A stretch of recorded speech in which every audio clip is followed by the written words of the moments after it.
We're doing it live. Yeah. All right. Yeah. So we were talking about how it was better without you. am I getting kicked off the show? It's not live. Yes, we just need your name and password and login amid Kook Regia. It's not even a good name for the pod. You know, did you register Finance Junkies? You better hurry up and do that. I trademarked it with the U.S. Patent Office. So there you go. Now it's done. I love how he just did that. He didn't even talk to us, and he's just like, "Yo, I'm registering all." He's like, he actually has VitallyBoxer.com. He owns it. Oh Jesus! Yeah, I own your name. I own your likeness. I got us that $25,000 sponsorship. You know, he owns the producer wife. Right. How did you guys feel post sponsorship? Were you let down, or did you like the joke? No, it was a dumb joke, and it wasn't even April 1st. That made it worse. Yeah, you built it up. You built it up like too much. You should have just been like, "Gotcha, suckers." You know that game where you play where you're like, "Look here, look here." You know that's what you got to do, just with the little spinner. So how many people are watching right now? Do we actually have to talk about stocks, or can we just talk about how rich we're going to be from Finance Junkies? I hope you all bought Doge. Oh boy, that's something to talk about. Well, we have 32 people watching. Bro, it's only down 98%. Now it pumped 20%, so it's down 97%. Price is like 8 cents. What are you talking about? I'm fine. That's exactly what happened today. Is exactly why I bought Doge. Is just to have just a little skin in the game for when Elon decides to mess with markets and change the logo. I'm like, look, then I was like, I'm up 30% in a day. I was like, yep, that's why you buy altcoins. Okay. Salutations, Dex Invictus. All formal. I guess you're now listening to Benjamin because he's saying, "Do not buy altcoins. Do not buy altcoins." I saw that one today. It was the Bitcoin dominance. Yeah, everything. He's like, "I'm begging you, people, do not buy altcoins." Yeah. But I mean, I already have my Bitcoin position. I have my Ethereum. I actually was thinking about picking up a little more Ethereum lately. How much Doge do you have, Carlos? A lot. Like I have a lot. If it goes to $1, I'm good. I'm so good. And that's literally why I bought it, because I was like, I just wanted to have some skin, because I had a little when it pumped to 74 cents. And I was like, you know what, man, just keep DCing into this thing. Keep DCing. Just keep DCing, like $2 here, $1 there. So are you down a lot on it? Of course, everybody's down on Doge. Well, everyone's down, yeah. I mean, but my average price is maybe like 8 or 9 cents, but I have some lots that I did buy a lot. I want to point out Dogecoin Millionaire is now back to his original, or worse. He's down a lot because he invested 160,000 at 5 cents or so. Right. And it's basically at that price, but he was buying it at 30, 40, 50 cents, thinking it was going to go to the moon. Yeah, You guys know who I'm talking about? Dogecoin Millionaire. Yeah, we know that guy. The saddest story on the internet. It actually made me angry. I remember, I think you and I did a couple of videos on that. Yeah. I'm just like, what is that guy thinking? You're living in a basement, driving a beat up car. Just sell even half the position. You're a millionaire. Buy pay off your mom's house. Like, come on, dude. I would have monetized it. I would have monetized that whole thing because he did, but it just wasn't enough. Yeah, it's not the same as $2.7 million in one day. And also, if Dogecoin tanks and now you're 100,000 it doesn't have the same ring to it. He just lost all his credit. No. So I made a video on him on what is this, June 22nd, 2022. The Dogecoin Millionaire and Walter White from Breaking Bad are the same person, and the argument I made was that he didn't sell for the same reason Walter White didn't stop making drugs. Get out of the game. He loved the game. He loved the game. It's just the problem with Walter White was on a. What's going on with your hair today, bro? What is pretty that? red? What do you mean what's going on with my hair? That's my hair. Did you just shave the sides? You just kept everything at the top going? No, my hair is just my hair. It's just being my hair. All right. No, I got a haircut in like now. It's all just right. Like, but like the point is Walter White, right? He kept selling meth because he loved the game of doing it. And I think Dogecoin Millionaire, unfortunately, he was getting so much social media attention from being the guy that didn't sell that didn't outweigh, or at least monetarily, the 3 million he was up at one point. But wouldn't he have then he'd just be a millionaire? And then, I mean, imagine how much he could have flipped that so many times. Take $1 million and take 1.25 million, pay off everything, pay off your mom's house, keep 100,000 for yourself, put 200,000 back in the Doge when it tanks. I feel like if you didn't sell at like 400, 500 grand, which everyone would have sold, why would you have sold at 1.5, 1.2? Because you would just think it's going to keep going at 3.4. Once you get trapped in that cycle, right? I mean, the chart was like this. The chart looked like a SpaceX launch. It was a vertical line the day that Elon went on Saturday Night Live. Yeah, it was me when I was 14 and I saw any girl in a commercial. Like, that's what the chart was. I mean, yeah. Did you guys get that joke? No. Anyway, I was curious why that was not in the title of this. I had to bring up Doge. Oh yeah, I forgot to do. Okay, so let's get started. Well, yeah, I mean, Chris, any thoughts on Elon Musk pumping Doge 30% today? No, I think it's dumb that he keeps pumping Doge. Like, we all know how. You know what? I'm not gonna say it's useless. I don't know.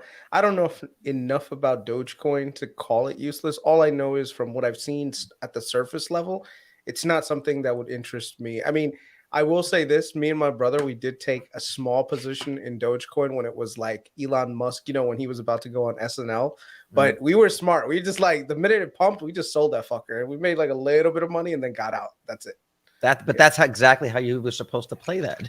Yeah. You did it right. Yeah. So do you think the SEC is going to say anything? Because this is like blatant manipulation, what he's doing. On a platform with 300 million people, you change the logo from the Twitter bird to the Doge. No, I don't think that's manipulation. He's not saying buy it. Yeah. I mean, I'm just like, it's kind of weird. I mean, what if he wore a Dogecoin t-shirt? Does that mean that he's pumping Dogecoin? No, but like if he went on SNL and said I'm the Doge father, he would get in trouble for that too. Yeah. Yeah, that's probably true. Yeah. Okay. Well, that was Dogecoin stuff. Anyway, we were talking right before we went online that it was amazing that there was 100 people watching on the Freelance Finance channel yesterday. That's great. So it seems like you guys are really enjoying Finance Junkies no matter what channel it's on, which is really good because eventually it will not be on my channel. It will be on its own Telemundo. Telemundo. We're just waiting for the right time to put it on its own Como channel. estás, Finance Junkies? You guys are so funny. Until we piss off every single race, ethnicity. Wait. So can you guys tell me what happened last night? Because I didn't catch the replay, but I heard there was some. What do we got to recap it? Just watch the video, man. There were some things said about Palantir that were not nice. Oh no, we're not talking about Palantir. In my morning stream, they're like, Amit, those guys on Finance Junkies were talking all this shit about Alex Karp yesterday. You got a bunch of tattletale bitches on your stream, huh? Well, he can read the comments. He has an internet browser. Jesus Christ. Amit, are you going to put up with this? What did you guys say? I just want to know what you guys said. What did you guys say? What did we say? Same shit that they say all the time, bro. I think the best Vitaly Dozier Palantir. Put that one up. That's a good one. You know what? This is a hard choice. That's a hard choice. You know what? It's a hard choice.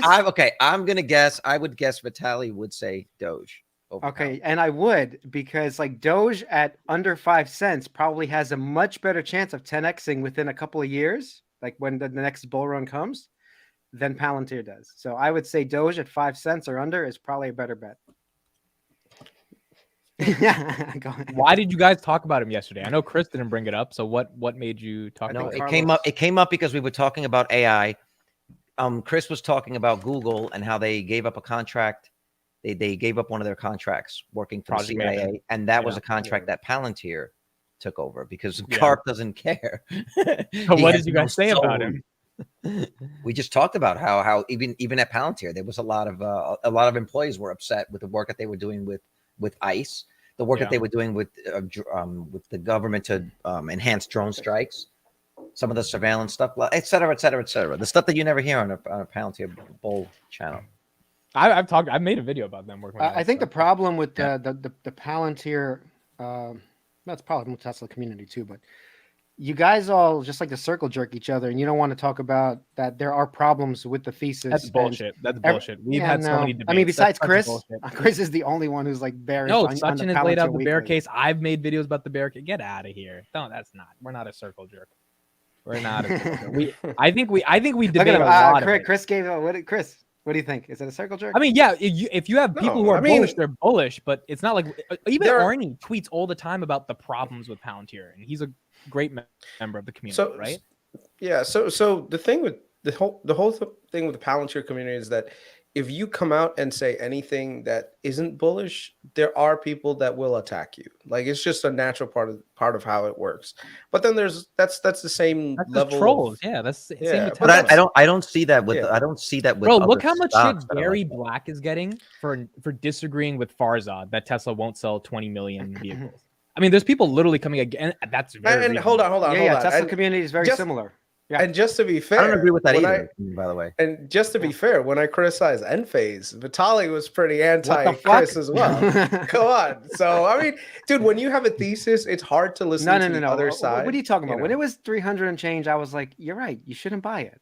Yeah, but you weren't that. enthusiastically saying that, Vitaly. You were just like, you know, nonchalantly. I've said it 10 times. I mean, every but podcast. the way I would you say said that. it, bro. Wait, what are you talking about specifically? Like when Enphase was 300, Vitaly wasn't ringing the cowbell saying, "Man, this shit's overvalued." You were not. Why is saying everything that. got to be about ringing a cowbell? I'm just saying. You know why? You know? You know why? Because I think because he's been so bullish. I think, and you correct me if I'm wrong, Vitaly. It's because I think his words would be misconstrued. There was arguments about whether or not Enphase is overvalued or not, and admitting that the stock price might be too high is not saying that the company's overvalued. And I think that's where it gets muddy. It's about being clear, and so. Yeah, that's why I think he was like, no. And that's a very similar thing to Palantir as well. I mean, there are points in Palantir's valuation that didn't make any sense, you know, and their growth prospects were also somewhat limited. So because of that, I took a stand against Palantir when it actually ran up, and I was like, okay, look, this is a good time because of the short run up to get out and watch. Like there's no harm in watching, and not to mention the way that I ended up presenting I was like, what other opportunity cost am I missing out on by being in Palantir and holding forever while there are other companies out there that are performing, right, that are very undervalued? So that's the other thing too, like locking up your capital in a company. Some people can endure that kind of thing. Like, and this is what it's like, you know, I regret sometimes, like me and my dad, like I put this on Farzad's channel where my dad had bought $25,000 worth of Tesla back in 2011, 2012-ish, like really early in Tesla's thing, right? And so I told him at the time to sell. And he sold everything because he was like, because I showed him, like, look, there's a bunch of short sellers. They've got good data saying this is not going to work out. And to be honest with you, at the time. So how's it been? You haven't seen your dad in how many years now? No, he's fine. But bro, you're like my friend. Fine. He brings that up every Thanksgiving. You're like my friend who told me to sell in 2019, right before it went 20x. Like before it went 20x. And No. That's a whole different scenario. By then, they were actually producing cars and actually a viable business. When I told him, it was the truth, because for 7 years, I was right that, hey, Dad, don't put your... And the thing is, there were other companies that he made a lot of money in during that time. Maybe it wasn't a 20x, but he did really well. He bought companies like Apple. He bought companies like Google. He bought companies like Microsoft. So those companies did fairly well during that time. And so what it is when you're when you truly are an investor, you're not supposed to jump in and out of the market and all that good stuff. But at the same time, if you're just sitting on dead money for a long time until an event comes where everything just shoots up, you know, you either better just be patient, or I don't know. For me, my investing style is a little bit different in that I go where the opportunities are. And if I see undervaluation, I'll buy into it. If I see it's overvalued, I'll sell out of it. But your dad's 25,000 basically would have 30x'd, which is more than. Well, I'm going to put it. I think you're wrong, Chris, because I mean, I have been in like things like Bitcoin and Ethereum and other stocks for a long time, and you have to wait. I mean, Bitcoin, I had to wait. I saw the run up. I made a lot of money. Then I lost it all in 2018. Like, and I was just destroyed.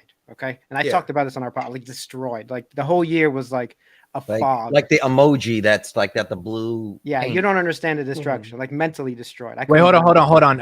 The Bitcoin run when it went to 20,000 initially, right? I made a lot of money that year, 2017, showing my wife how rich we were. And you didn't 2018, sell. It was all. I didn't sell. No. Why didn't your wife tell you to sell? I think she did tell me to sell. And I said, no, it's going up. Why didn't you sell? Vitaly doesn't speak Korean, and she was saying it. So that's the whole thing. Like, well, right now, let me finish. Let me finish. There is a point here, and we have a podcast about this. But 2018, I didn't sell. I bought more. painfully, absolutely painful to buy as Bitcoin dropped to $3,000 or 6,000, whatever. I was buying it all the way down. And at some point I stopped. I think it hit 4,000. I was like, oh my God, what have I done? I was like, were you negative when it hit 4,000 or were you breaking even? Negative? Yeah, I mean, like, you don't understand. I was buying it on the way up to yeah, 2017. Of course, you're negative at that point. Like, you're buying so much of it. Like, I'm not talking a little bit. I was hundreds of thousands of dollars, and I'm not going to get into it, but a lot of money.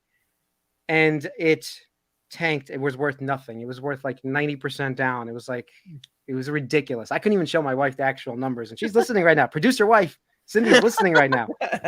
Couldn't show her the numbers. Like, I was devastated, and she remembers. Like, man. But I held and I bought more, and because like if the thesis was right, it hurt. It was painful, and I was totally devastated. But I bought, and it did turn out right. I had to wait 4 more years. I did have to wait 4 more years, but it turned out right. So did you sell at 60K then? I didn't sell at 60. I sold at 40. So when it was tanking from 60, I started to, even with Carlos, I was talking. I was like, I don't think this is going back up, buddy. Yeah. I started selling at 40,000. I got rid of a lot of Bitcoin and Ethereum. So I'm very happy I did. And now I'm buying back in. But that changed my life. That move, over those 4 years that Chris is saying that dead money, absolutely dead money. Okay. If I didn't hold it, I would be even more devastated right now. Like, just totally destroyed. It's funny that right now we just literally 10 seconds ago criticized the Dogecoin millionaire for not selling. And now we're saying, well, maybe Dogecoin doesn't have a thesis. Dogecoin doesn't have a thesis. Well, you don't know. No, but he's right. He's right. I should have sold in 2017 when Bitcoin ran up to 20,000. It was obvious it was a top in retrospect, of course. But even then I was like, wow, this is high. I wasn't buying Bitcoin at 20K, but I was like, wow, this is high, but I'm not going to sell. It's going to go higher. So we need a bigger your pool. mind gets so greedy. So that's why. But we've learned over the last couple of decades, me and Carlos are old. We've learned, okay, now it goes up. Okay, if you see it pull back, maybe it's not going back up and you just got to take some profits. So I did the same thing with Palantir at $12. I was like, well, I've lost some money, but I really don't believe in the story anymore. Let me get out of it. Yeah. Let me just get out of it. Forget about it. Forget about the 12,000 I lost. It was 25 grand I bought. Lost 12,000. I just don't believe it. Okay. Bitcoin, I always believed. Bitcoin, Ethereum, I still believe. Okay. So let it fall to whatever it has to fall to. But it took 4 years of absolute pain to come back.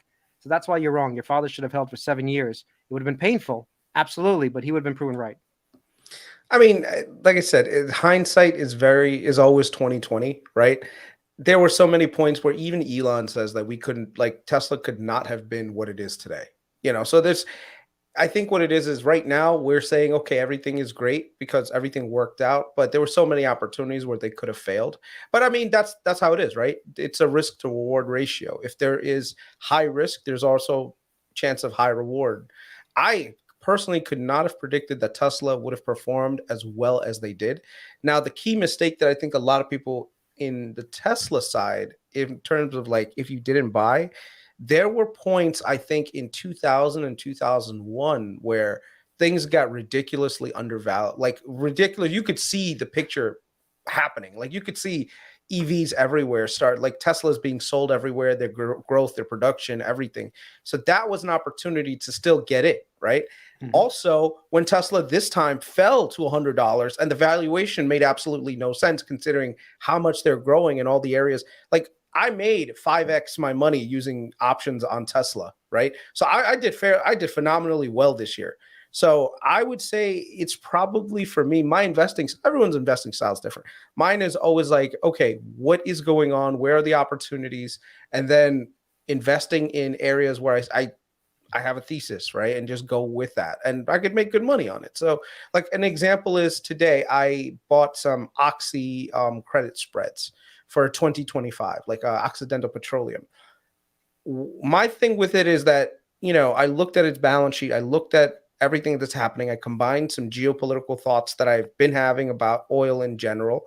And I said, okay, based on my experience with oil and natural gas investing, what is going on currently with the market? And is Oxy positioned to capitalize on that? And they seem to be very well positioned. So I was like, okay, I don't mind taking, it's not a giant stake where it would be life-changing money, but I put enough to the point where if it does go to what I think it's going to do, it's going to end up 5 to 6xing. So I'm like, okay. Oxy's prices or the credit scrubs are going to 5x?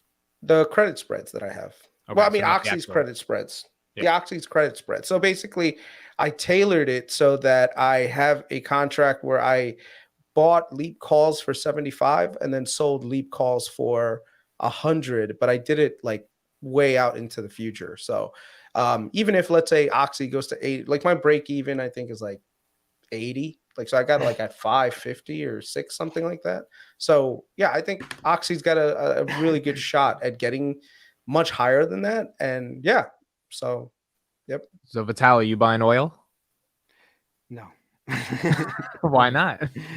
No, I like that Chris can go into all these sorts of different industries and do a lot of research on them. I actually like that sort of investing style, but if I don't, He's like the Harlem Globetrotters of investing. He's like, he puts the ball in your head and like he moves it all around. well, I mean, he wants to learn about all these industries, but I feel I have a core competency in just technology and understanding tech. That's my background. You think you have a core competency in something? Yeah, I do. Yes.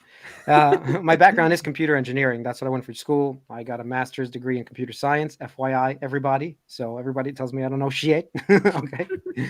So I do have a core competency in basically computers, okay, and internet and technology. So I'm trying to invest in things I know. I can't follow Oxy. It might do very well. I have no idea. Oil prices go up, go down. I have no idea. It's a commodity, in my opinion. So the thing is, I've invested in oil and natural gas for over like 14 years. I'm probably better at investing in oil and natural gas than I am. Palantir is a shitty tech company, just FYI. No, that's what I'm saying. Yeah, hey, Chris was talking. Can you stop? Let Chris talk. Thanks. Yeah.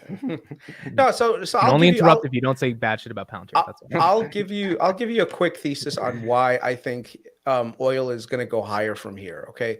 This is more of a geopolitical move, and this is like the opening shots of OPEC. So basically, right now we've got President Biden, of course, and there's a huge ESG movement, all this stuff that's happening.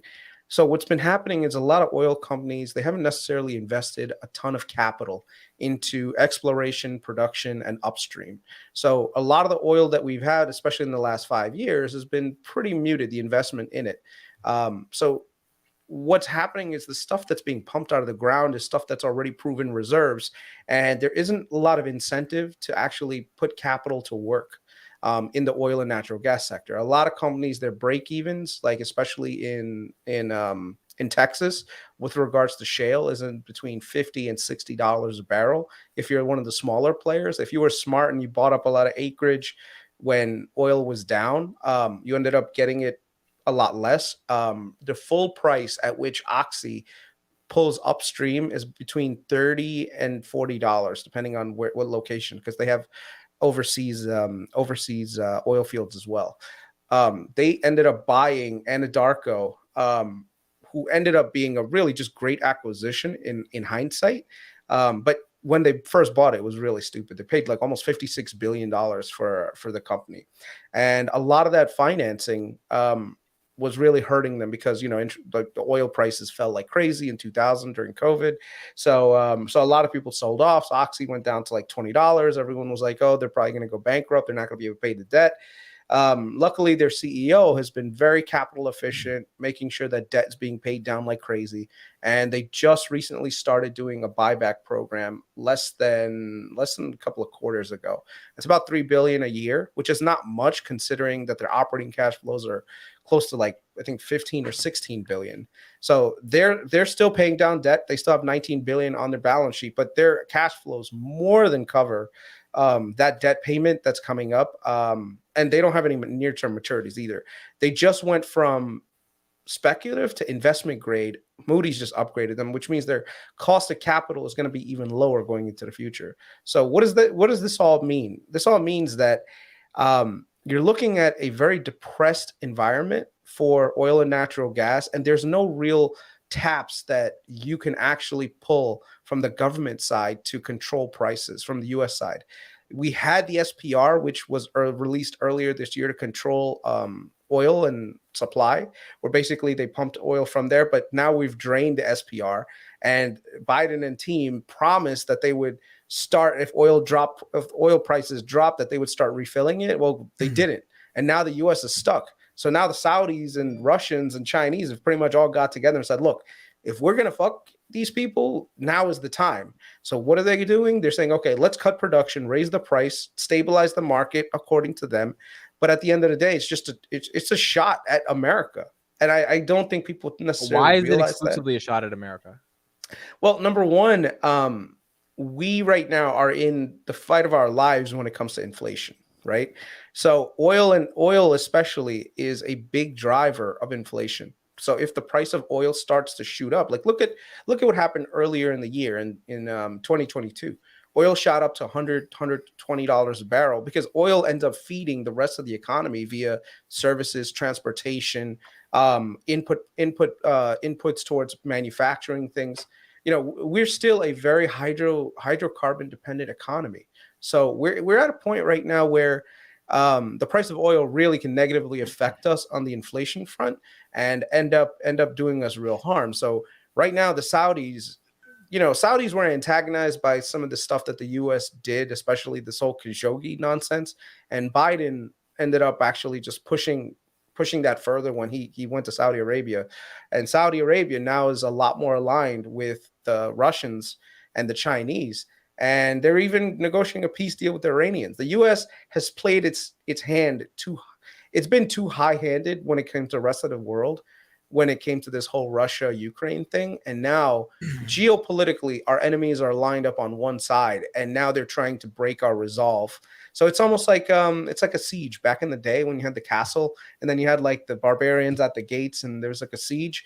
Right now, that's what's happening. There's a siege on the U.S. dollar. You know, a lot of countries are considering purchasing, like, and it's being supported, like, not using the dollar. Can I ask you? Okay, let me follow this up. Yeah.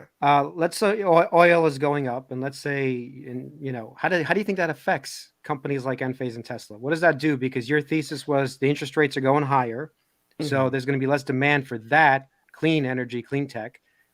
If oil is going up, does your thesis change or stays the same? No, I didn't say clean tech doesn't. I mean, it doesn't impact clean tech.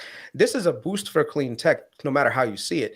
I'm not so sure. I'm wondering how your interest rates, because you were on our Discord talking about how the interest rates are going to kill demand for Enphase, which is a possibility. But with oil going up, so let's dissect this into two ways. Number one, natural gas, on the other hand, is fallen down to $2 per million BTU. So that's gone down, right? Most of the electricity that's generated, it's not generated through oil and petroleum products. It's generated through natural gas. So I thought it was coal.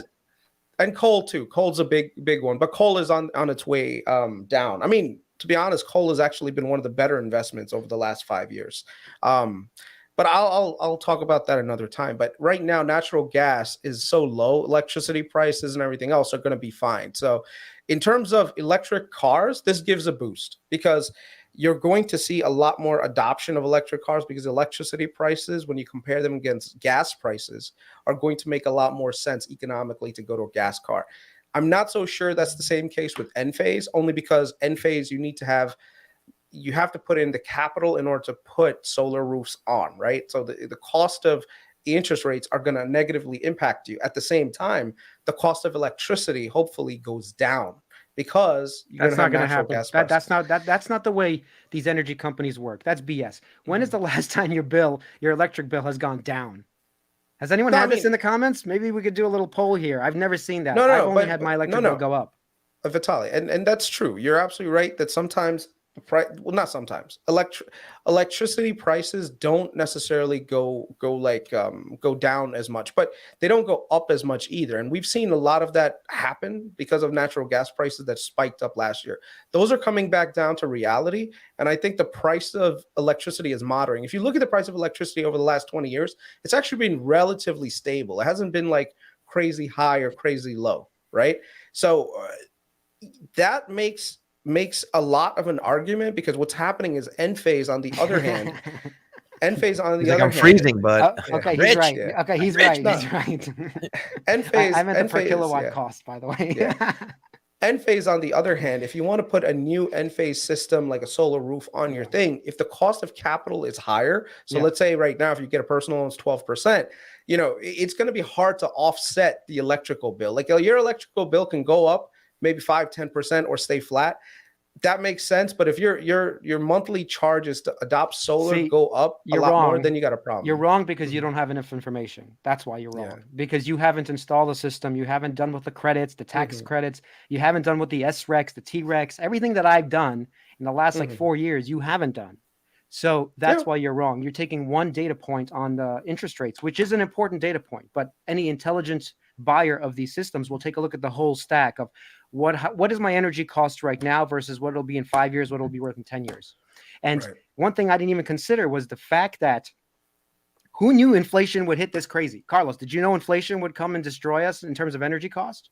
No, of course not. We knew it was coming, but we didn't. No, but we had no idea it would double. Like I had oil in my house, and I switched over to almost all electric with a heat pump. But I had no idea oil was going to go in my area from $2.65 to $4.50 or $5. Like right now, I had no idea that was going to happen. Vitaly, you have the capital to make that first level investment to get you to the point where you can get electricity.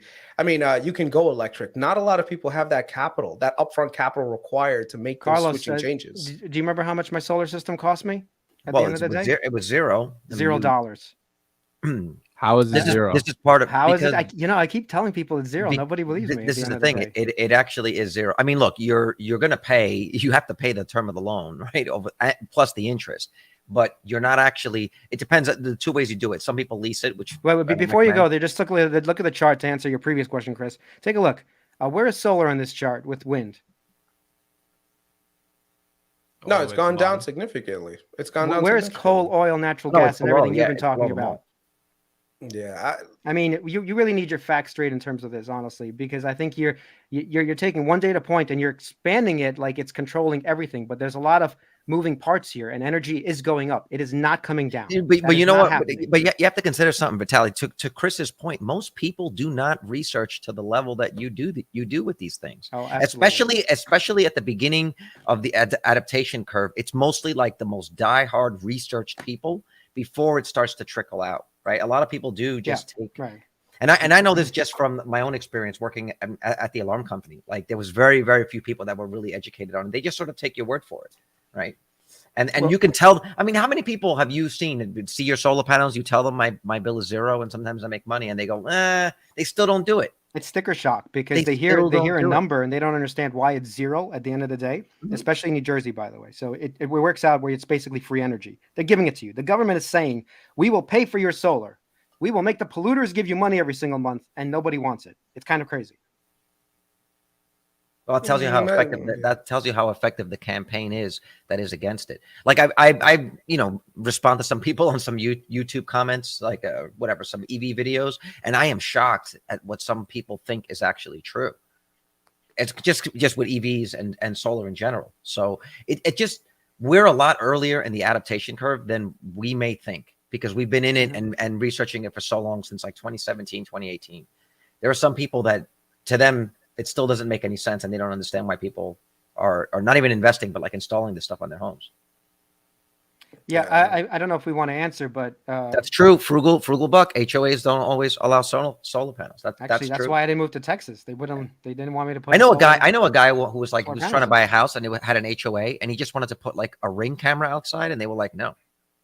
Interesting. A Ring camera, because it would like ruin the image, right? They didn't want to see even any devices. By the way, I'm not denying that there is a growth story in solar. I'm just saying that right now, under the current capital conditions, it's a hard proposition to ask someone to finance solar and try to put that on their roof, especially with interest rates where they are today. Vitaly, when you put your solar roof system up, it probably would have been at a much cheaper interest rate too, right? So that's another factor. 3.5. I think my loan's gone. I paid off the loan, but it was mine was 6.5, and that was kind of high. But the way I justified it, even when I first got it, because like I keep going back to, it was free. And I'll explain real brief, because we've done episodes on this. But the way New Jersey works, and there's like 10 other states, I think there's 10 other states that do something called a TREC and an SREC. I'm in the SREC program, and there's TREC programs. Basically, it's a credit by polluters that they have to pay you. When they pollute, they have to buy these credits of the number of the amount of energy you make. So every megawatt that I make, and I make around 2 megawatts a month, roughly. They have to pay me around $200 plus, sometimes $220, $230 per megawatt every single month, right? In the winter, it's worse. I probably only get 1. In the summer, I get like 2 or 3. It works out to maybe, I don't know, 14, 2 times 7. I'm sorry, 2 times 7, 20, around 20. Let's say 20 or 18 megawatts, somewhere around there. Okay. So 18, you can do the math, 18 times $220 approximately. That's what I have to get paid. Do you understand? Mm-hmm. That my solar one was 6.5% when I took it. It was $45,000 cost for my system, 30% tax credit, which was around $14,000. That was basically like they give it back to you, right? The 30% comes back because if you pay taxes, that is. Some people don't pay taxes, so they're not going to get 30% back. I pay taxes, I got 30% back, which is around 14 grand. Now we're left with around 30,000 and change, right? That 30,000 is a loan basically that I have at $350 a month. I get paid by these polluters around $220 to $450 a month. It works out net zero. They're paying for my energy. Even if it worked out where it was exactly the same as what I'm paying for PSE&G, Con Ed, whoever you're paying money to, even if it worked out that way, it's still worth getting solar. So that's how you paid zero, basically. I pay zero, exactly.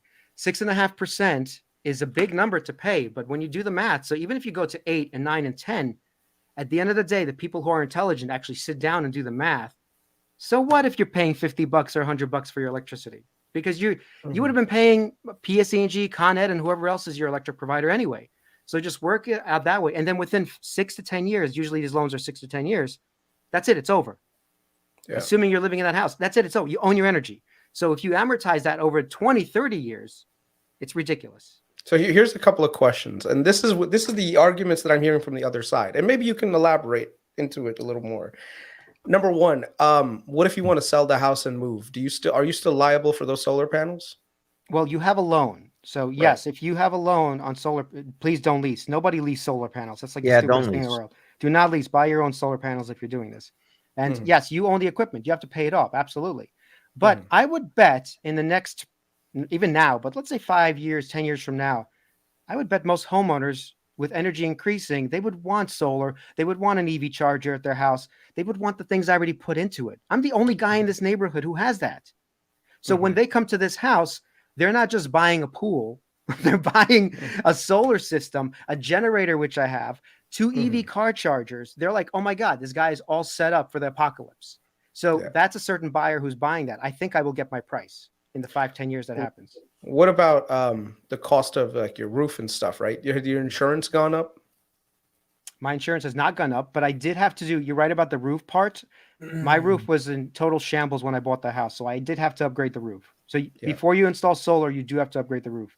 But there are solar companies that do both and put it under one loan. So it's all part of the 30% EV tax credit. Imagine getting 30% off on your roof install too, if you need a new roof. Yeah. So this is what the sentiment that I'm hearing from a lot of people when it comes to solar adoption is the upfront capital. I mean, you probably have good credit, you have good assets, you're fine. A lot of people don't necessarily have a lot of that stuff. So that's the other problem too, that stops the adoption curve. Well, I agree. Are EVs for poor people right now? They're not. No, of course not. Of course not. Like a Model X, I was looking at it. It's like almost $100 grand right now for a Model X. Because that's like, if I was don't remind me, I paid more for mine. He has a Model X. Yeah. You're talking to the guy with a Model X right here. More than $100 grand for the car? Yeah, dude, it was more than that. Well, you have to look. The plaid option. Listen, it's either college or the car. He chose the car. Yeah. No, it's just right now, I think what it is when it comes to going green, it's still a premium thing for most people. It's a luxury item. So until that becomes a much more cost-effective value proposition, people are still beholden to oil and natural gas. Yeah, but how can you say that? The reason why we're doing it is because it is cost-effective. This is an education. Yeah, again, he's saying it's not a mathematics problem. It's an education problem. And cost-effective.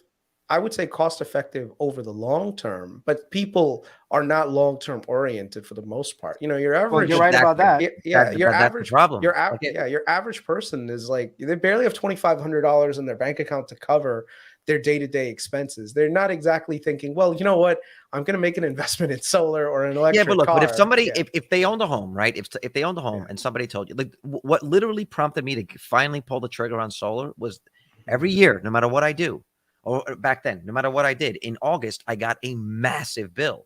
And I even tried to offset it, curb my usage. No matter what I did, I got a $1,500 bill. And out here we get billed every 2 months. I'm still like, this is ridiculous. I just got sick of being surprised at what my electric bill was going to cost me. So I was like, put in as many panels as you need so that my bill is zero. I'm making some money every month. And then since I did a finance, all I'm paying for is the gear. It's like a car note. The car note doesn't go up and down over the year. And the panels are generating the electricity. So the point is, if you're an intelligent guy, which you are, Chris, you have bought your energy at a certain price for the next decade. And then it's free. Yeah. And then it's free. This is the important part. Okay. There's one last thing, and this highlights a point that I'm glad someone made. Frugal Buck put a thing.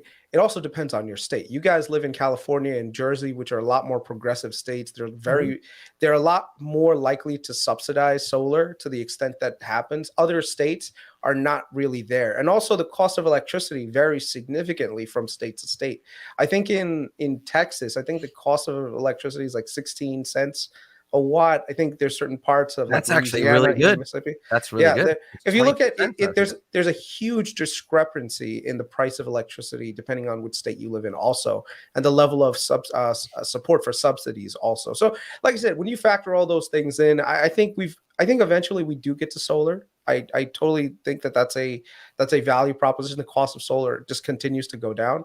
I just don't think we're there 100% there yet. But of course we're not even 5% there. Hold on, it's 3%. We're nowhere near 100%. This is why the opportunity exists right now, as opposed to 10 years from now when it's all done. And then there's no point for a finance junkies because we're all on an island somewhere. And I assume we all bought Enphase and Enavix for Johnny. Let's change topics. So I have a new topic. We can spend like 10 minutes on this. Well, tell us about your teeth. Yeah, what happened to you? Yeah, I have 2 root canals I need to get on the top left because for the past 5 years I just ignored my teeth health and let it deteriorate. And so I went to the doctor like a week ago. So she scheduled me for April 12th. But last night I didn't do the pod because I had a lot of stuff to do and I just wanted to sleep a bit early and get my week started right. So I think I slept at like 9 p.m. and I was going to wake up at 3 a.m. I wake up at 12 a.m. And when I say someone's like stabbing my teeth, I just wake up and I'm like, what's going on with my teeth? Like I'm being stabbed. So I pop some Tylenol. Oh, I want to say something that I can't say. What's going on? I just can't. What were you gonna say? I'm not gonna say it because it's. You're like, what's going on in my No. I'm gonna write it in the WhatsApp group. You'll put it in the comments. No, I already got it. I got it. Remember, don't use teeth, okay? Oh my goodness, bro. I have a story about that too one time. When you use teeth on someone? Someone used teeth and it was very painful in college. No, Jesus.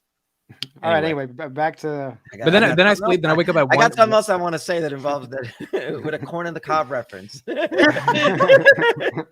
I'll just leave it at that. Bro, I didn't even know people use teeth when they do that stuff. And I was like, what is going on? It's just like you're biting. Why is this painful? It's like, why does this hurt? This is not supposed to hurt. It's supposed to be a fun night. Right. Maybe it's a Latin thing. I don't know. Producer wife, tell me if you like this discussion. Bro, why do you love being producer wife? 10 dislikes. Okay. Anyway, is this the topic you wanted to switch to? No, so I had a different topic. So, but then I woke up at 1 a.m. still hurting, and then I wake up at 3 a.m. I had like a good 6 hours of sleep. I'm ready to start my day, and it's like it's killing me. So I just go back to bed, and finally I wake up at like 6, 7 a.m. and the pain is gone. So like the whole day was fine, and now like an hour before we started the pod, it just starts hurting again. And so I'm rubbing this Oragel all over my teeth to try to help. Producer wife says poor mitt. Yeah. Did they do X-rays? Make sure that's not an infection. Yeah.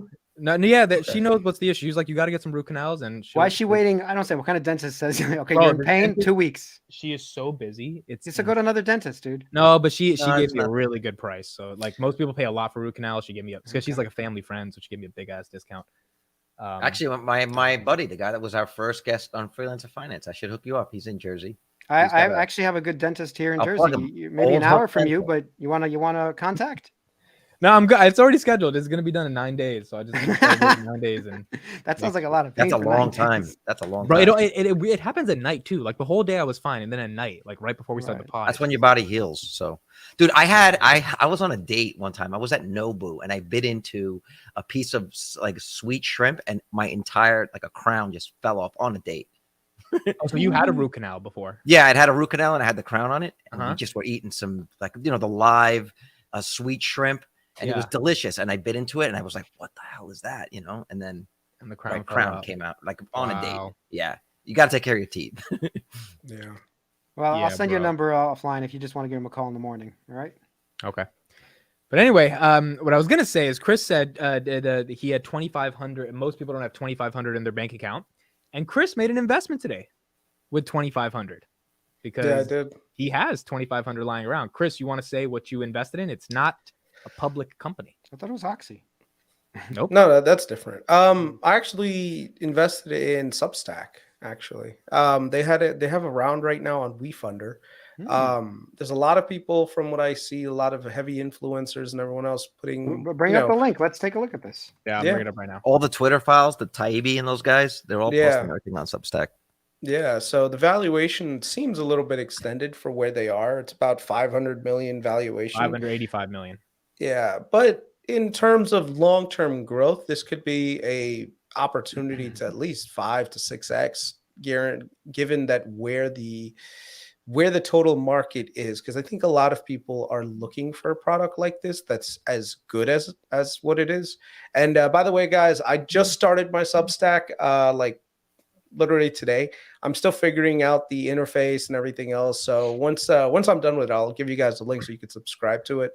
But yeah, let me give some thoughts, and then Chris, you can keep going. This is so funny. I literally called Chris and I was like, "Yo, Substack's like raising around," and he was like, "What?" And I was like, "Yeah," and he's like, "All right, I just put 2,500 in." I was like, "Chris is so rich. You just put some money in." I'm not rich. Let's get that. Like, I'm not pool in the backyard rich. Okay, I have enough to be okay. So. But I think the reason Chris invested, pretty quickly, he didn't have to think too much, is because he's been thinking about Substack for a long time. I've been thinking about it as well. And look at their writer share. If you write on Substack, you get 86% of every dollar, which is pretty insane. I mean, most payment platforms don't provide that. The most interesting. Did they make any income yet? I don't know any. So they've made 20 million in revenue. They're at a 585 million pre-money, 650 post-money. So the valuation's kind of fucking ridiculous.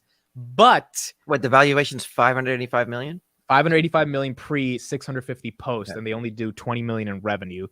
So it's kind of insane. However, it seems like it is the only place on the planet. There's other newsletter competitors, but I don't even think they're close to, like, when you say you're starting a newsletter, people think Substack immediately.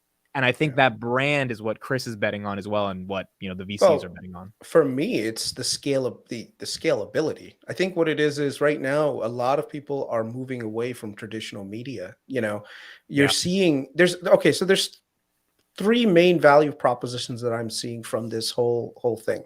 The first thing is, of course, there is a sense of distrust with regards to just regular media. So people want to actually follow people, right? And have active subscriptions with people that exclusively follow. So it's an easier process.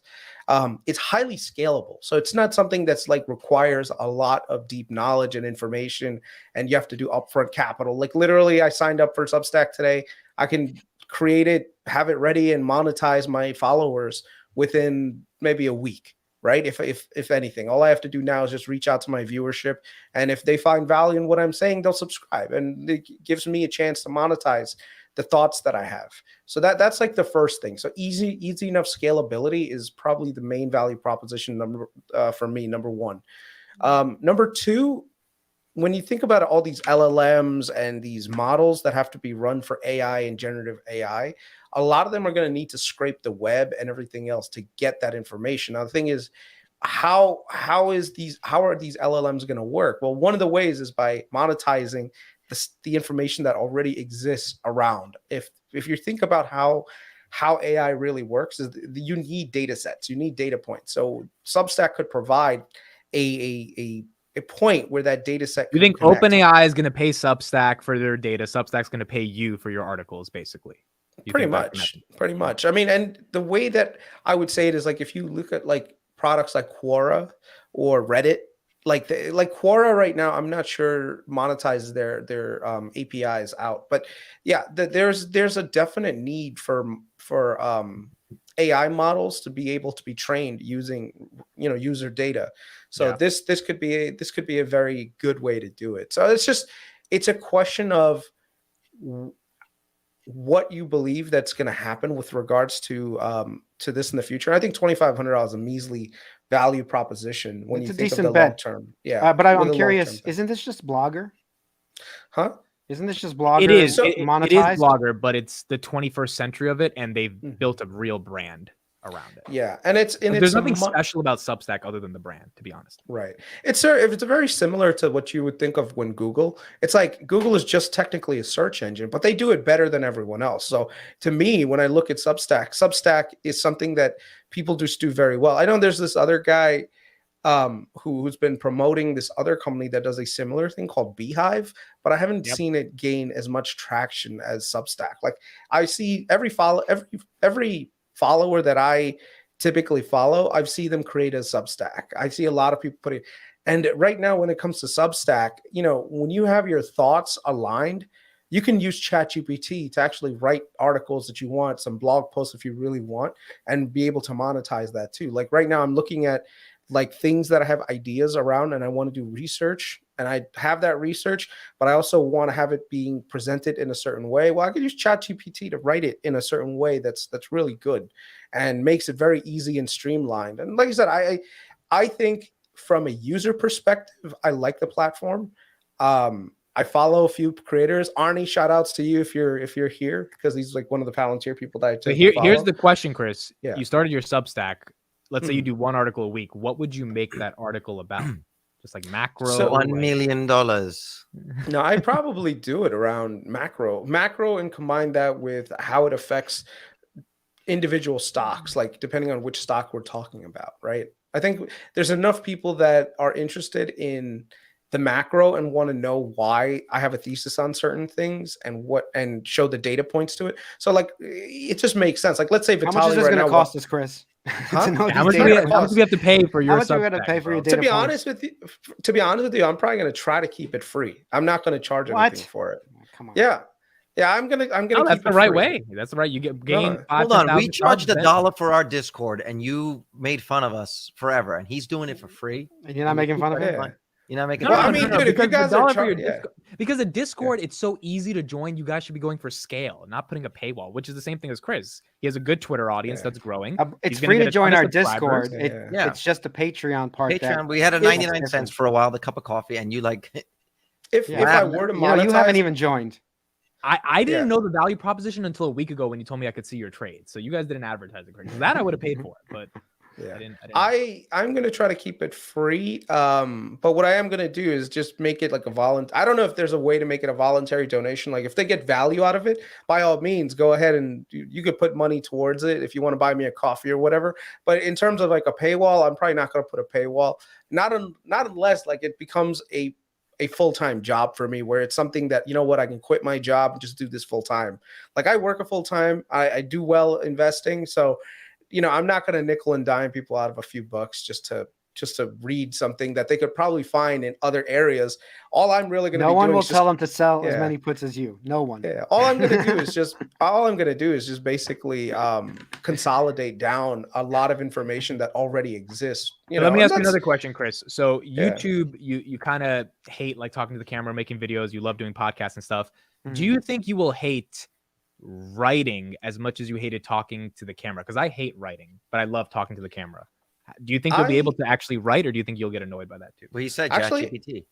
I love writing. If you look at some of my Twitter posts that I put up, it's actually much longer. Like I like Twitter because it gets you engagement, but I have a lot more thoughts that I want to put into it. And sometimes I also want to put like charts in there. I also want to put YouTube videos in there. I want to put in retweet links to other people. So I think Substack does that really well, where if you want to take a lot of information, consolidate it down to just one thing and put it there, it's a much better value. Like that's why I was going back and forth between, should I start a Discord or should I do a Substack? And I think right now I'm leaning more towards a Substack, because this way I can actually take all my thoughts and put it in a very one unique way of putting it out there. The only thing that concerns me when it comes to Substack is that I don't know what kind of user engagement I'm going to get. So I'm just going to leave my DMs open on Twitter. So if you have any conversation you want to have and say, hey, Chris, can you please explain this more? By all means, reach out, and once I get some time, I'll definitely answer a question or two. And that's the thing too. Like on Twitter, whenever anyone messages me, I do take a look. Guys, this is what he's planning, by the way. This is what everyone does. No. I mean, dude, at the end of the day, first of all, I know, look, free is great, obviously, and we do this for free because we love chat and all that. But you don't do something for 10 hours a day. You need to make a living at some point, especially if you're one day gonna... Tell them about your experience with the app, pricing your app on the App Store, and how that worked for you. Wait, Vitaly has an app? I have multiple apps. Cinematography. Really? But tell them about what you discovered when you were messing with pricing. So I did start, by the way, pricing to certain apps. I started 99 cents. And all I found is I got more complainers paying me $1 that I had to go deal with problem people to deal with. So I started raising it slowly. It took years to like, no, maybe I should charge $2. Maybe I should charge $3. Now it's like $7, $8. People still, I make more money. Less people buy it, but I make more money. And they don't complain, which is weird. The perceived value went up. Perceived value, yeah. If you see something for 99 cents, and I think this was your argument when you said that the disc or the Patreon shouldn't be 99 cents. It's perceived value. If you suddenly make it $10, there's this sense that there's value. I started adding all these extra things to the app, like if you want, this is by the way for cinematography. It's not for finance people, so. I started saying, if you want this camera, if you want this thing, it's another $1 or $2. So besides paying for the app, they had to buy extra stuff to start using it more, and people pay. So let me ask you and Carl's question. Do you guys actually, or would you ever pay $10 a month for someone's Substack? 100% I would pay for somebody that I thought was worth it. But have you ever done it? No. I think not Substack. I haven't used Substack, but I have subscribed to people on YouTube or even what's it called? I think Now I paid them $10 a month for a while until I didn't find any value in it. Let's talk about this. What is the psychology, Carlos? We can start with you. What is the mental psychology one has to go through before they make a subscription to an independent creator? Because that's a whole new world we're in, right? Like, what do you have to go through before you decide, yes, I will pay Chris $10 a month or XYZ $10 a month for their thoughts? And like that's almost a Netflix subscription to one person. Yeah. It's one of two things. Either it's a way of saying thank you for the value that they add to me, right? Like I would like for like Benjamin Cowan. I hated that guy for a long time. I was a hater on that guy. Look, $100. You can get $10 at least from that guy. I appreciate that. I appreciate that guy. Yo, where's the super chat? All right, Philip. Yeah, where's the super chat for 100? I'll send it to Chris. No, it's four-way split, buddy. There's no sending it out to Chris. The toll keeper. No, so it's like I was against that guy for a long time, but he just added a lot of value. And I'd say between 2020 and now, like him and Bob Lucas were solely responsible for a lot of the good decisions that I made around crypto. And I'm like up a lot of money. And I'm like, you know what? I should pay these guys like as a thank you, because like I really appreciate the value that they're adding. The other one would be like I did a couple. I didn't do Now, but I did Stephen Mark Ryan to see the Tesla valuation models. How much did you pay him? $5 a month? That was $5 a month because he was also saying, look, it's going to go up. It's going to go up. And so I was like, you know what? Let me just get it because it's going to go up. Same thing, right? Yeah. And so I got it so I could see like Tesla valuation model, see what was considered in there because, I know I'm right about Tesla. I wanted to know. How much does he think Tesla's going to be in 2030? He's got the bear, the bull, and then like the hyperbull case. I mean, the hyperbull case like 15,000 shares. The bear is like 5,000. But that's like 10 million bots a year, 20 million cars. That's like whatever terawatts, 100. What did I say? Terawatts of energy. It's ridiculous. He's gonna sue you now. You're giving away all the info for free. So here's a question. No, he gives you the value. He doesn't just tell you how he calculate it. Benjamin Cowan, right? Is that his name? Into the Cryptoverse. Into the Cryptoverse. I was gonna subscribe to him. It's $80 or so, or $100 a month. But I figured I'm going to subscribe it towards the middle of 2023 before the Bitcoin halving. Yeah. Because he has such good information. I'm willing to pay him the $100 a month. But at a certain time, not right now. Not right now. And this is a creator who on YouTube does not monetize his channel. And it's like he doesn't curse or anything. So it's not like there's no reason why he couldn't have ads. No ads. No ads. And he's just like, just go to because he charges $100 a month for his $100 a month. And I'm like, these guys are adding a lot of value. Like if these guys were my friends, they would, man, they'd be such valuable friends to have. So I think that's the key, right? Which is access rather than just access to knowledge versus access to the person.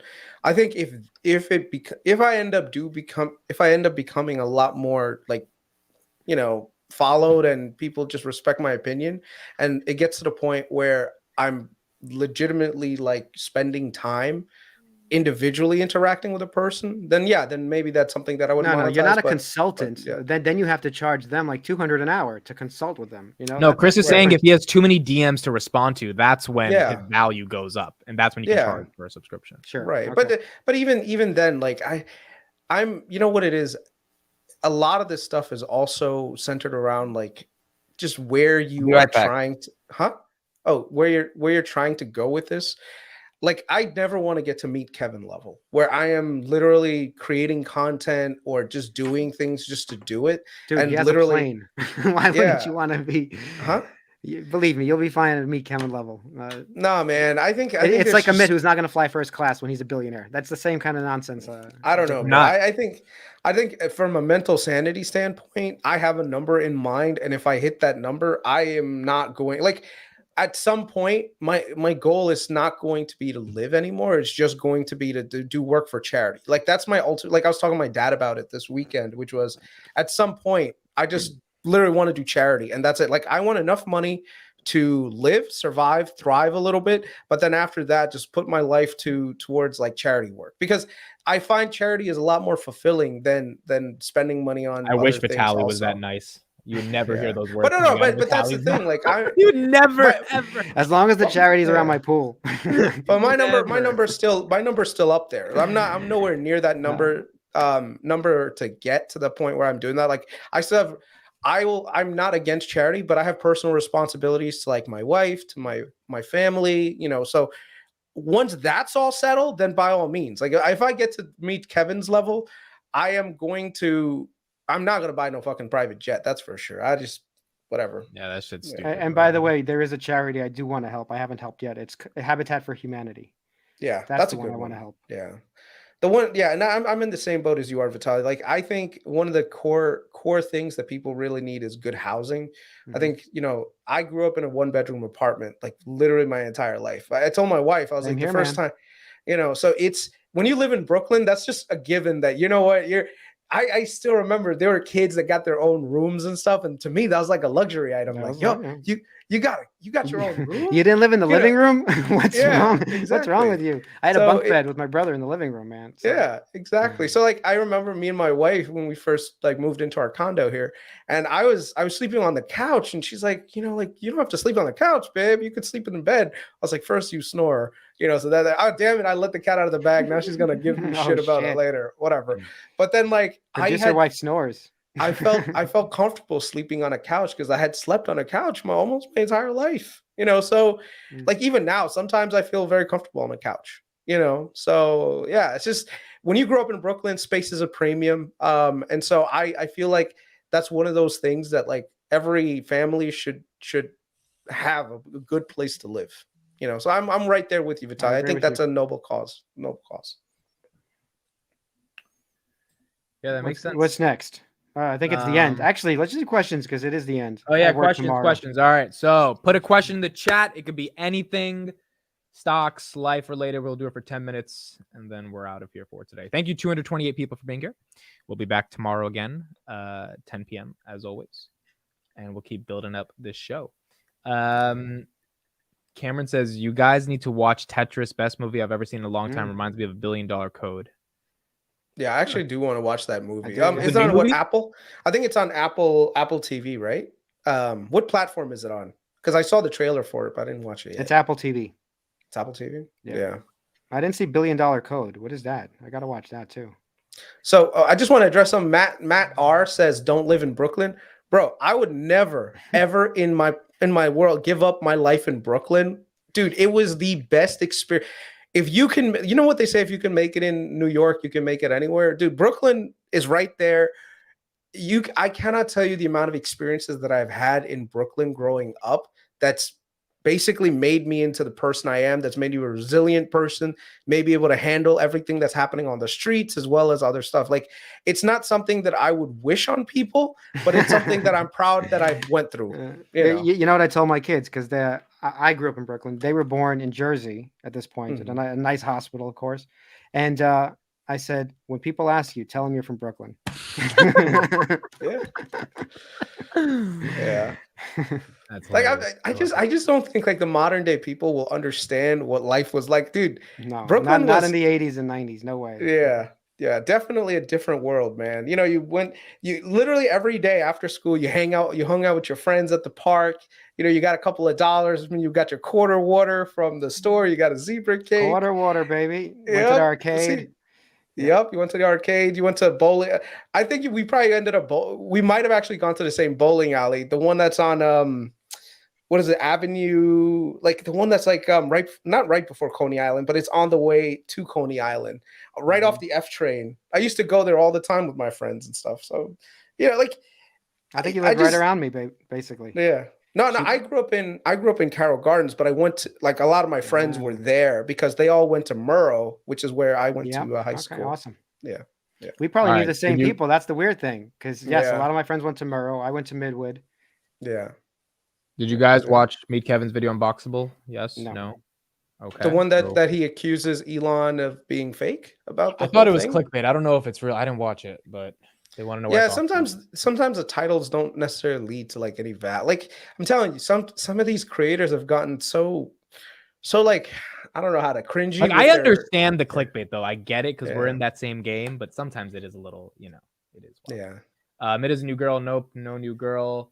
Why are we not getting a private jet? I thought that was part of the dowry. Okay, what's your number? Wait. Actually, Amit, that's my wife. Are you being set up with a woman? Like, is your mother working on like an Indian woman for you? No, bro. My mom is so. I mean, not to get too deep into it, but my mom did not have the best experience with her mother-in-law, so she is so against this whole arranged marriage. Like, she hates that shit. So she just wants me to find someone I love, and she's gonna treat her right. I think she's making a mistake. What's your number, Chris? What's your number? I'd say probably close to like maybe 2 to 4 million. Just depends on inflation and all this other stuff. I think 2 to 4 million works.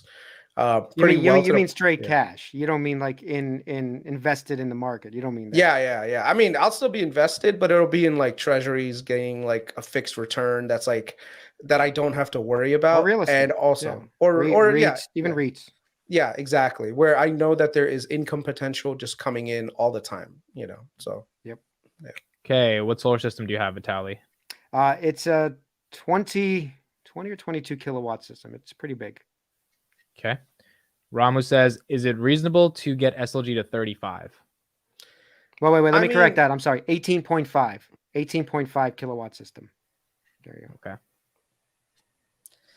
I think the assets are there. I'm for me, SLG is a long-term hold. I'm not selling for a while because, like I said, they're very undervalued for the assets that they have, and the macro is playing out in SLG's favor right now with a lot of return to office. Like, all you got to do is just search return to office and you'll see it. And then you look at the quality of buildings that they have, they're on another level. The amount of growth potential that they have, just getting back to where they were, is there, and you're getting paid a nice dividend in the meantime. And the thing is, like, this is not one of those scenarios where they could theoretically cut the dividend, but they can't cut it to the bone like other companies, because REITs are fundamentally not allowed to do that. It's part of their tax structure where they have to take their operating cash flow and put it towards their holders. So it's a much different value proposition. The thing with SLG is that there's a lot of people who are saying commercial real estate is dead. Typically, when a lot of people come out and all say the same thing, which is this is going to die, I always find that you have to look at it from a contrarian view. So I could be wrong too. Don't get me wrong. Like, it's definitely a possibility, but I'm willing to bet a significant portion of what I have, especially in my retirement account, towards it. Because I think that they're high quality assets that are out there. They're generating good returns, and I don't have to pay taxes. that's the other thing when it comes to investing. Like, you got to know what the ramifications of investing and the taxes are. Because if I know a bunch of people that invested in MLPs at one time, and then they got handed K1s, and it was just fucking crazy to do taxes. So, like, with companies like SLG that are going to be paying out their money in REITs, make sure that you put that in a tax advantage account, so that you're not dealing with the bullshit of paying taxes on that money, because then the value proposition that you're getting is not nearly as high. Then you want to just try to do capital appreciation. So, yeah. Question, Vitaly, after you finished your master's, did you do any development work before switching to film? No, I actually finished my master's this past year just because I wanted to. Hey, am I getting static, or is it just? I think it's Carlos's mic. Carlos's mic. Yeah, we just muted you. Yeah, I have a long history. I was in film. Actually, I was in Bloomberg as a software engineer. Then I decided to quit, just do film full time. But at the same time, I went to LA and I pursued it at USC, Masters in Robotics and Computer Science. Quit that because I didn't want another job that I had already at Bloomberg. Went back straight to film and real estate, and then came back to getting my graduate degree, just finished 6 months ago. Graduate degree in what exactly? Computer science at Georgia Tech. Nice. And you finished it last year? Actually December, yes. So maybe less than 3 months. You were doing online coding classes while working, yes. Yeah. So Vitaly's a go-getter, man. Vitaly's a go-getter. You like coding? Like you're? Oh yeah, no. I had fun in the classes. It was a complete joy.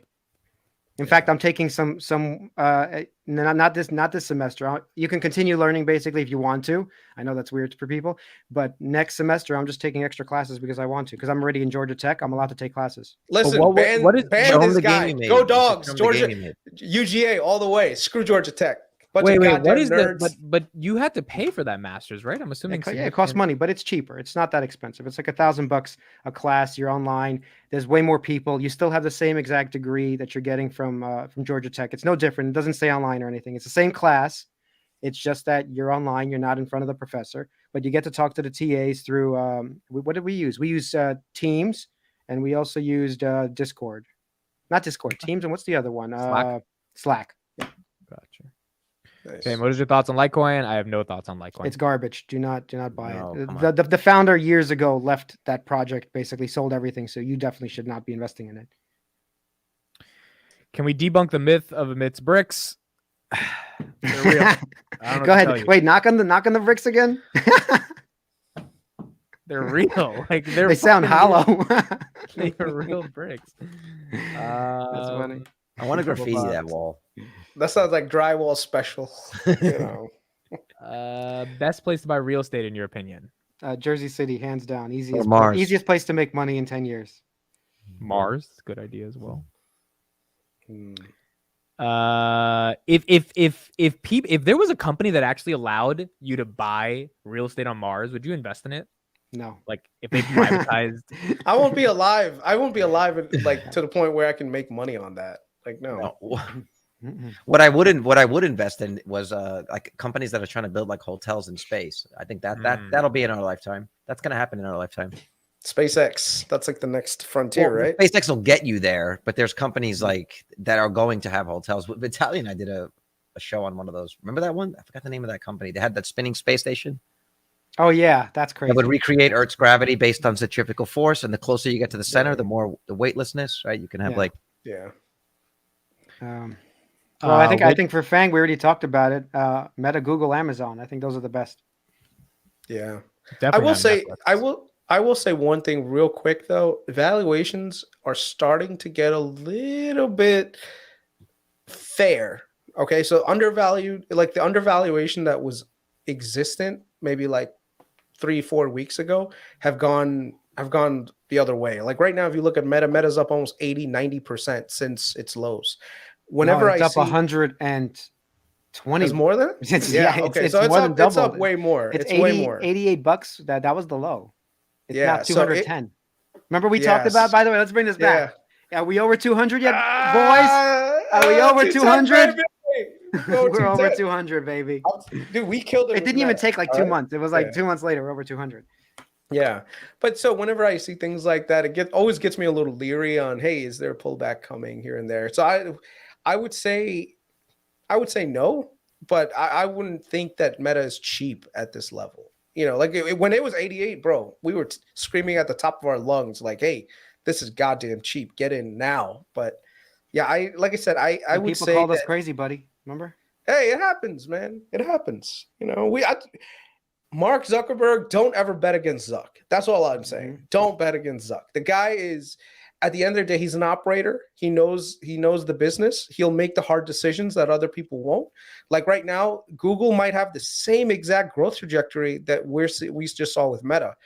All Google has to do is just start fucking cutting in the people in the middle and reinvest in Google Bard, and you could see a double very easily in Google. You know, I'm not so sure on the Meta side because now they're going to have to actually do a little bit more work. But yeah, Google definitely has a lot more potential. So if I were to pick, if you say, Chris, gun to your head, Meta or Google, I'd say Google is the better value proposition right now. Amazon too, honestly. I think Amazon has a similar problem. Yep. What degree would you get now for it to be worth something over? That is a great question. Who said that? Sunny Raj. That's a great question. I would get a degree in art history. And that's why he's a podcaster. About, Mozart, and he's not even an artist. I don't know what. Baroque dance. I think look, computer science is probably the best one. Philosophy, don't say it. No, legitimately, like actually, consulting firms, they like want people with philosophy degrees because they know how to critically think, because like that's your whole job. Rutgers is like a top 3 philosophy school, and they have a ton of people that get recruited. But obviously, computer science is like, it's a no-brainer. It's like, even if you don't like it, that is the degree that will be the most profitable. And AI is not taking away the robots. I'd say satellite uplink engineering, because if you're looking at like where we're going, like everything is becoming more and more satellite based, right? So you're going to have a lot of people that require the fundamental networking knowledge of how satellite infrastructure works. I know a bunch of buddies of mine that used to work in that field when they were in the military, and they got picked up for jobs all over the country right now. You know, so I think satellite uplink engineering and stuff like that is definitely a place you want to be. I would say sheetrock installer. That's the job that's not going away. Yeah, sheetrock, plumbers, electricians. If you want a full-time secure job and you don't want to pay a shit ton in college, like, dude, that's the other thing too. Not everyone that goes to college and has all sorts of fancy degrees are the ones that end up working out well. One of my friends, he's just a welder. Okay, the guy does exceptionally well. He makes way more money than I am. Those plumbers, those electricians that AC repair guys in New York City, bro, they are killing it. Locksmith in New York City, kill it. So you don't need to have like a job where you're getting a fancy degree from a university. As long as your job is one in need, you could $100,000 in New York City in any, like most of the trade schools, if you go to, you're easily going to walk out with $100,000 and no debt. Like, it's going to be that kind of thing in New York City. Yeah. Now, alternatively, I would say if you are 18 in college, the number one thing I would be doing on the side outside of your degree is learning how to make content. I don't care if it's podcasts, videos, because regardless of whatever you do in the future, if you can capture attention, it doesn't have to be millions of people, even thousands of people that like what the fuck you have to say to the world. That is a side gig that could be well worth over a couple $100,000. Well, I mean, you know, it also comes down to you have to have a certain natural talent for certain things. Like, you can't, that's like, also true. There's people who try to do it and they just don't necessarily have that. Like someone in the comment section said tech sales, right? They're like, tech sales can make $300,000 a year. I know a bunch of people that do medical device sales. They make that kind of money also. But I also know people that have quit their jobs and they just couldn't do it because sales was not in their forte, whether it was their upbringing that just gave them, you know, like a lot of positive reinforcement to the point where they couldn't really negotiate the deals properly and it didn't work out so well. So not everyone has the skills to do that. Yeah. And look, someone said that's a horrible idea. I mean, I'm not saying spend 4 years trying to become an influencer. I'm saying if you have an inkling, spend 4 years trying to become an influencer. I'm saying if you have an inkling, because this is what I was doing when I was 18. You guys don't even know. This is why you live in your mom's basement. Did you forget? This is exactly the reason. I think Vitaly forgets that. I think Vitaly forgets that he was once 18. Like, you know, wait, he's 18. Amid is 18. What I'm saying is, I knew you at that age. I knew you at that age. We were. If we had the internet the way it is That's now, my point. at the Thank age you, that we Carlos. were at, That's what my we would point. have been doing. Because Carlos said it correctly. If you were 18 years old, you have unlimited distribution to 5 billion people, and all you have to do is put in hard work and be somewhat talented.